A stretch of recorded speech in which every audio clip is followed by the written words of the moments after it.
Hello, everyone. News Channel 3, Chief Meteorologist Keith Thompson here with a YouTube and Facebook live weather update. 9:27 on the clock. I had some fires that I had to put out, or at least tend to, not literal, of course.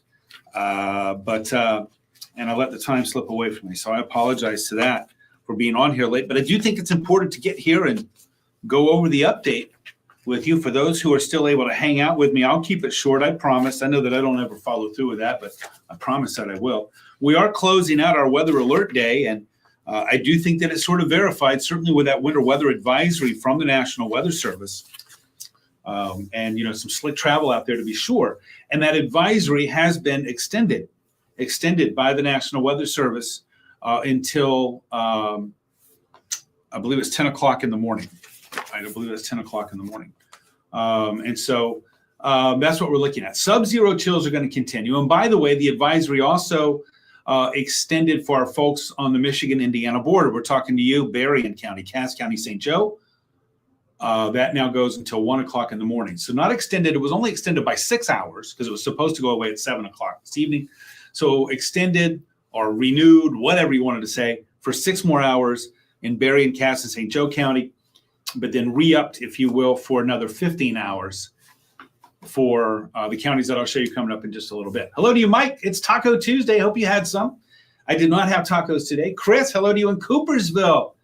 Jennifer in Byron Center, thank you for checking in. All right, let's get to it. I'm going to zoom this out so that we can start going. You see what we have here. Sub-zero chills are going to continue for tomorrow morning at the bus stop. Some scattered snow. Could we see some light accumules, especially in the snow belt west of US 131? Sure. An inch, 2, maybe 3 at the most, because we are going to have a rather persistent cold northwest flow here throughout the night tonight and continuing, forecast models suggest, into tomorrow. And as a result, I do think that we're going to see a little enhancement, maybe a little light accumulation in those areas. But I don't think that we're going to see, what I don't think we'll see tomorrow are the strong winds like we had today. I don't know if you were out and about, but boy, that wind was just whipping the snow around, drifting the snow and causing visibility issues, throwing some of that snow on the road. It was definitely problematic. Carla, hello to you. Just keep snowing and blowing enough. Good for you, Mike. I'm glad you got some in there. Hello, K&M. Icy roads for sure. David, your drives to work in the morning have been very quiet with school closed every day. Jennifer, good evening to you. John in downtown Hudsonville, always good to see you. Kaylee, hello. From Penfield Township, hello. I am doing great, Karen. You want some sun, but let's get to it. You see, tomorrow morning we're going off at 5 degrees with wind chills tomorrow morning to the bus stop. 0 to -5. Dress appropriately. It's not as cold as what we had yesterday and the day before when we had those cold weather advisories or cold air advisories, cold weather advisories, but still very cold. Heading home will be at 14. I don't think we're going to, we can still have some winds of 15 to 20, but not like the 35 to 40 like we had today. There will still be some occasional snow. We're talking mainly west of US 131, but it is going to be cold with that temperature at 14. We're looking at winds tomorrow, generally in the neighborhood of 10, maybe 15. That would yield a wind chill into the single digits for sure, maybe around 5, 6, 7 degrees. So it is going to be cold even tomorrow afternoon. Now, here's the latest on the winter weather advisory. Through 10 a.m. for 4 of the counties that you see on the map: Kalamazoo County, Van Buren County, South Haven, Allegan County, and Ottawa County. That now goes until 10 o'clock tomorrow morning. And basically that's going to cover the overnight for still some breezy conditions out there blowing the snow around. That wind is just taking a little bit longer to relax, I think, than the forecast model suggested. I would agree with that. But tomorrow, I don't think the wind will be as much of an issue. And so we're not really talking about a lot more snow, but we are talking about that snow still blowing around. And then it's also now through 1 a.m. for our border counties. You see that in the banner. And that's going to be St. Joe, Cass, and Berrien counties. And then as you see, it extends down into northwest Indiana there. So that's what we're looking at. All right, currently the visibility is good. This is good news, right? Muskegon at 2.5. So that's down a little bit.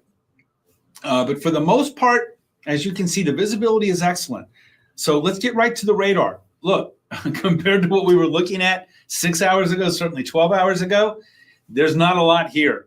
Just a little bit of light snow going on. So that certainly is some good news. And with the wind starting to come down, The only problem really is going to be the snow blowing around, the snow blowing over the roads, and also the visibility. Is that going to be an issue in the morning?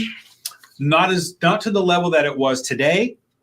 However, if you're driving 131, you're going down through Allegan County, you're going down through Schoolcraft area, South of Kalamazoo, where you got those big, wide open plains, expanses there, farm fields without any tree breaks. Yeah, it could have some issues there. Not as widespread, not as problematic as it was this morning.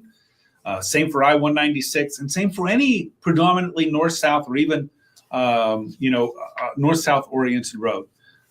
So that's just something to keep in mind. But overall, compared to this morning, it won't be as problematic. However, that said, remember, the advisory does continue until 10 a.m. for Kalamazoo, Van Buren, Allegan, and Ottawa counties. And so that does mean on your commute tomorrow, if you're commuting in those areas, just be aware, especially along and west of US 131. Notice now all of the activity really is all west of US 131. The winds are starting to diminish. When the winds are stronger, it blows it east of the highway. Now the winds are dying down. But again, west of US 131, if you're commuting anywhere overnight tonight or your morning commute tomorrow, not as problematic as it was today, but I do think that there still could be some issues. You need to give yourself some time and be ready for it. Our air temperatures right now, look at South Haven at a balmy 18 degrees. Compared to what we've had lately, yeah, that's balmy. And then as you move inland, you get away from our warmer Lake Michigan. It doesn't look warmer with that shelf ice out there, but it is. And by the way, ice, there is a Twitter account, X account, that monitors that, and I should post where that account is so that anybody can go and see it. I think Lake Michigan ice is up to about 28 to 30%, something like that. I'll have to go check. But you can still see the effect of that air coming over portions of an open lake that are still warmer. And as you move away from that influence, east of US 131, look how the temperatures drop. And so you got 7 in Hastings, 6 in Battle Creek. Our cold corridor, I like to call it, I-69 from Coldwater to Marshall to Charlotte and Lansing right now in the single digits. And how about another cold corridor? How about that being I-96, right, from Grand Rapids to Ionia to Lansing? Here's our feels like temperatures. If you remember yesterday, last night at this time, I was shocked when I saw those.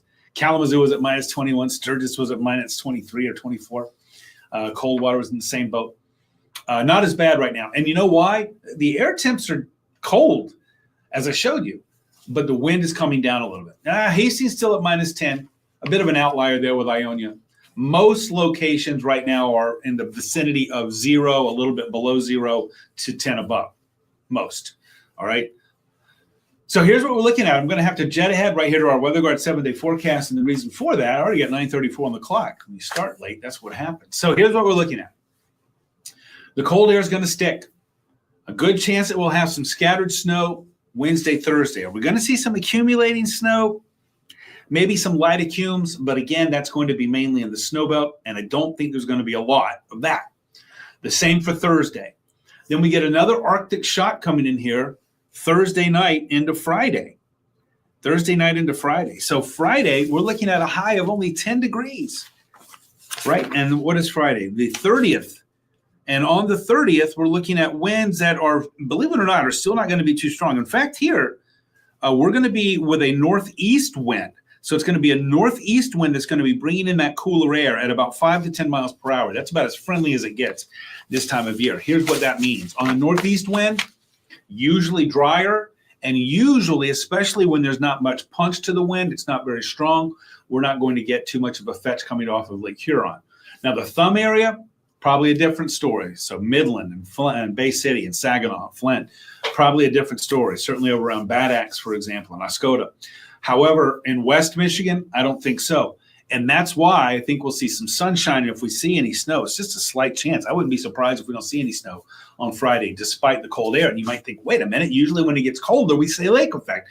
It all is into the trajectory, the wind trajectory, the wind direction. And in this case, our forecast model is showing that this cold air is going to be coming in on a relatively light northeast breeze. It's going to mean business. Look at that, minus 10 for Friday morning, minus 10. And even with just a 5 mile per hour wind, you're going to end up with a wind chill of minus 15. So Friday morning at the bus stop, once again, very cold, very cold. It's going to be cold tomorrow morning, going to be cold Thursday morning, but very cold Friday morning. But I do think we'll trend towards some sunshine for Saturday and Sunday. Look at those morning lows. This is ridiculous. Ridiculous. I was just looking back at the winter of 93, 94, not 93, 13, 14, which was our last really super cold one. And I think we had 13 or 14 sub-zero days in that winter. We're not looking at that many right now, but we're building them up, that's for sure.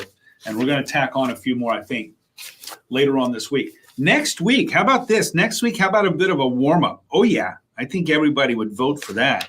The first, by the way, is Sunday. We say goodbye to January. Good riddance to this cold stuff. I know, Chris, you're not on the board of you're not on board with that in Coopersville there.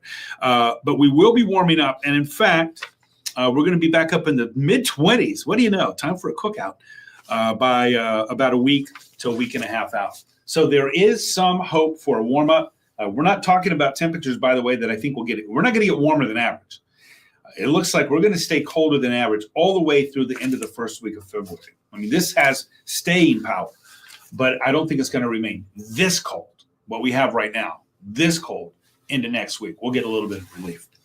All right, everybody, I'm going to have to skate. I know I so missed saying hello to everybody, and I apologize for that. You might get some dripping icicles. You're right. Sunday, David, with the sun. That might help us out there. Thanks, Mike. Yeah, I love the sun. I love the sunshine coming up for the weekend. I think we're going to have a fair amount of sun for the weekend, but it is still going to be very cold, especially in the morning. All right, everybody, thanks for tuning in here. I apologize for coming on here late and for not being able to do the roll call. But we got a lot of weather to talk about, and I think people are right when they say, "Hey, would you please do the weather and quit reading off the names?" It's a conflict for me. The conflict is real. All right, I'll be live at 10 on Arc West, Michigan. That's in just 22 minutes. I'll be live at an hour 22 on the Mothership News Channel 3. Don't forget Jeff Porter here, 4:30 to 9 a.m. Must-see TV, because he's going to have the latest with the cold and the radar, and if there are any kind of problems on the roads. I don't anticipate it. Although roads that are in bad shape right now, whatever they might be, are probably not going to improve very much. So just keep that in mind. But our weather situation is not going to deteriorate. It actually should improve a little bit, certainly compared to this morning and early this afternoon. But cold continues to be a big theme, and getting even colder for Friday and Saturday. So just keep that in mind. Jeff's got that for you, 4:30 to 9 a.m. tomorrow morning on News Channel 3. He's got you again at noon. My good buddy, Daddy Will be in here. Will's in for me tomorrow. So he'll be in here to take you through your Wednesday. But by the way, when you look at the 7-day, I'll tell you something else I don't see, and that is a weather alert day. I'm happy about that. I am on Facebook, WWMT's Keith Thompson, on Instagram, Threads, X, and YouTube at Weatherman Keith. That's at Weatherman Keith. You can catch me there as well. I'm back in here to take the con, as they say, on Thursday. So if I don't catch up with you tonight on the tube, I'll try to post a little bit on Wednesday, but definitely I'll be back in the saddle on Thursday. We'll see you then. Stay safe, stay warm, everybody, and stay with us. We'll keep you up to speed, and we'll keep you weather alert. Good night, everybody.